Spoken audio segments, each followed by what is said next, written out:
If you're just joining us, we are reviewing the sophomore highlight reel of Emmett Christensen, a young and ambitious rising star out of Garland, Utah. He wore the number 55 jersey his freshman year, and coach had him playing all over the field. Close defense, LSM, offensive runs in transition. But new year, new number. Emmett is now starting varsity, wearing the number 1 in red, white, or black. Is that a nod to the number 1 jersey lore of the greats at Maryland? You know, the Matt Rambo, Ajax Zapatello lineage? I don't think they'd even know what you're talking about. It was probably the jersey that got turned in the previous year without holes in it. You're starting varsity, but you're wearing the first jersey we grab out of the pile. I think what impressed me about Emmett's freshman video is his ability to pick the ball clean. You'll see a scrum, nothing but calf muscles, cleats, and sticks, and somehow Emmett rolls out of it, ball in his stick, and everyone else is playing Hungry Hippo. Nice little takeaway there.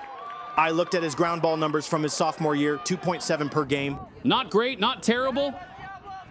But you've got to remember, they moved him from being that Swiss Army knife to playing 3 positions as a freshman to splitting reps at LSM as a sophomore. He was probably only on the field, 8, maybe 10 minutes of playing time per game.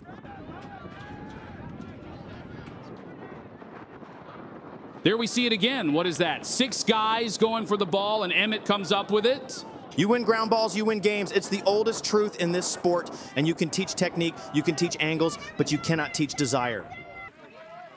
Cradles through a little chaos there. I think wearing a cast all freshman year increased his left-right hand capabilities. He writes left-handed, but he is right-hand dominant with a stick.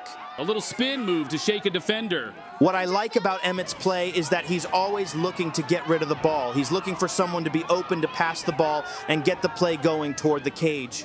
There it is again. 3 black jerseys, 3 white jerseys. Everybody fighting for the same ground ball, and out rolls Emmett like his stick is some kind of rubber magnet. Garland used to have a famous sugar beet factory, supported the whole area for decades. The entire county made a living digging sugar beets out of the dirt. Maybe some of that digging skill has passed down through the bloodlines. Emmett is digging everything. Look at that. Jordan High School in Salt Lake, that's their mascot, the beet diggers. I don't know how you cheer for or explain a beet digger. It's kind of like trying to explain what a Ute is. Speaking of the Utes, their lacrosse team is trying to make a name for itself, just like our man Emmett here.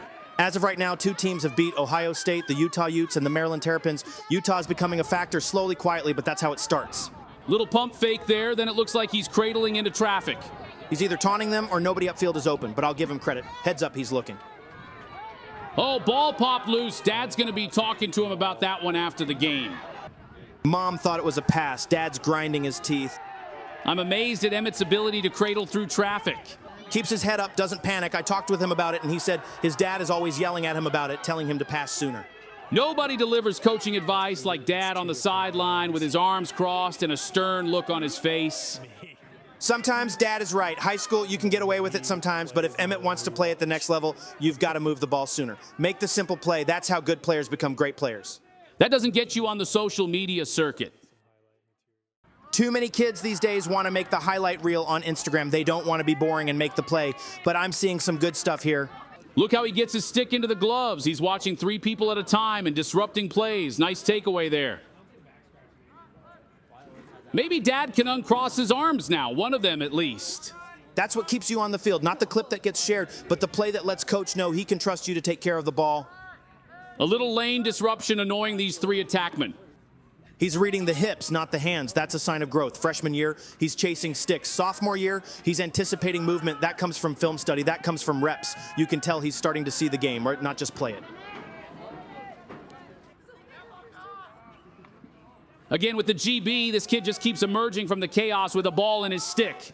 Exactly what a coach is looking for. Toughness, consistency, and a willingness to do the dirty work every single time. Maybe it's enough for Dad to uncross his other arm. Did he just pick that up backwards? Can we see that in slow motion? This is a beauty. Running full speed, midi on his tail, gets bumped off track, no problem. Flips around, magnet, dusts everyone. He's got the pass off, and they're still looking for the ball on the ground. If you're from the East Coast, you know lacrosse or are at least aware of it. I don't think people understand that isn't the case in some states. Take Utah, for example. Lacrosse has been a very niche club sport. They don't have a lineage of coaches and former players to give them advice. On one team, you have 6 coaches, 5 who played college lacrosse.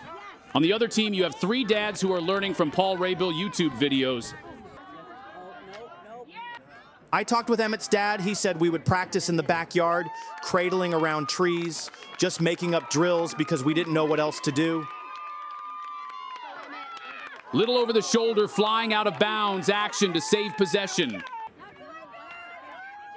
The Utes, back-to-back ASUN champions, wouldn't be a long drive for Emmett to go to school there. Andrew McMinn's got quite the program growing out there. February 1st, Utah comes to Columbus and punches Ohio State right in the mouth, 1913. It woke the Buckeyes up. They rattled off win after win until they ran into Maryland. Utah, they took some lumps after that. Losses to Denver, Syracuse, Virginia. But you look at that schedule, McMinn's not scheduling like a coach who's content to win the ASUN and bow out quietly in the first round of the NCAA tournament every year. He's scheduling like a coach who wants to build a top 10 program. Looks like a top 10 move for our man Emmett there. A little interception and a goal tally for the stat sheet. I like what I'm seeing in Emmett as a sophomore. I see a lot of promise. The future of lacrosse looks bright in the state of Utah.